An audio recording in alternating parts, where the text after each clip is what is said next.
সাপ আছে এখানে? সাপও আছে।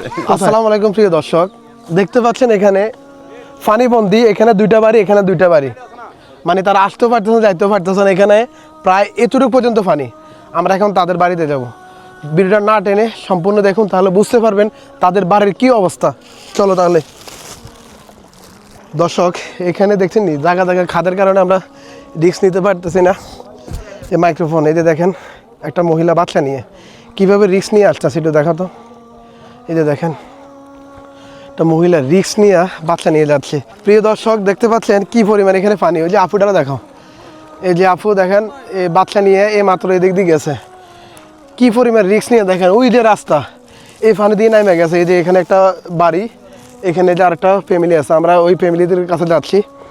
আপনার যদি সকালের ভিডিও দেখেন, ও মাই গড, এটা কাটা মনে রে, কাটা লাগছে। উফ, এই যে কাটা কাটা, হ্যাঁ দেখেন কাটা ফায়া লাগছে। যাই হোক, আমরা আগে ওদের বাড়িতে যাই, চলো। মাই গড, চিন্তা করেন এখানে এত পানি।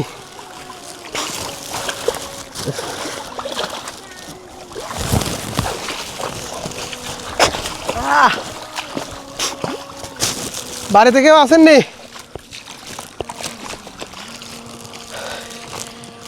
আল্লাহ, আপনার এখানে ফ্যামিলি কয়জন? হ্যাঁ, 6 ফ্যামিলি। আমাদেরকে তো বললো 2 ফ্যামিলি।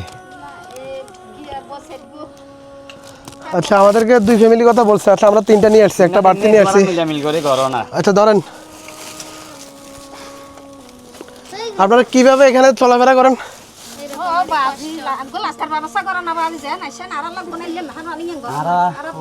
না না, এই যে এখানে একটা নৌকার ব্যবস্থা নাই, একটা রাস্তার ব্যবস্থা নাই। আচ্ছা না, তারপরে যদি একটা লাইল ঠিক থাকতো রাস্তা, তারপরে হয়তো। এদিক দিয়ে লাইল, এদিক দিয়ে খাদ, মানে আসার মতো কোনো ব্যবস্থা নাই। বুঝছেন? এখানে আর কেউ আসছে না? না, এখানে কেউ ত্রাণ নিয়ে আসছে? আর কেউ আসে নাই? এই প্রথম না? চিন্তা করেন, এই এলাকায় এখনো ত্রাণ আসে নাই, আমরা এই প্রথম আসছি। আসলে অনেকে জানে না, অনেকে ভিতরে আসে না। এখানে যেহেতু নৌকা নাই, অনেকে চিন্তা করে রাস্তার সাথে যারা আছে শুধু তাদেরকে দিয়ে দেয়, ভিতরে কেউ আসে না। ভাই, আমরা এখন কোথায় আছি? আমরা এখন আছি পেকুয়া 7 নম্বর ওয়ার্ডে। পেকুয়া 7 নম্বর ওয়ার্ড? পেকুয়া 7 নম্বর ওয়ার্ড, বাঁশখালীর পরে তো নাকি? হ্যাঁ, বাঁশখালীর পরে শেষ মাথায়। জি, আপনারা যদি কেউ আসতে চান আসলে সঠিক জায়গায় আসবেন। আপনারা তো ভিডিওতে দেখতেই পাচ্ছেন যে এখানে কে কীভাবে আসবে। আসলে আমরা যে জীবনে ঝুঁকি নিয়ে, এই যে এতটুক ফানি দিয়া দেখেন, এতটুক ফানি আছে, এতটুক ফানি আছে, মাথা সমান আছে, রিস্ক নিয়ে আসছি। সাপ আছে এখানে? সাপও আছে। কোথায়? একটা আমি ওই দিক দিয়ে যাইতে দেখছি। চিন্তা করেন, এখানে সাপও আছে। আমরা অনেক ভিডিওতে দেখছি যে সাপের কামড়ও খাইছে কয়েকজন। না, আপনারা এইসব ভিডিও বেশি করে শেয়ার করবেন। আপনাদের জন্য আমরা এই কাজগুলো করি। ভালো লাগলে ভিডিওটা শেয়ার করে নেবেন। ধন্যবাদ, সবাই ভালো থাকবেন। আল্লাহ হাফেজ।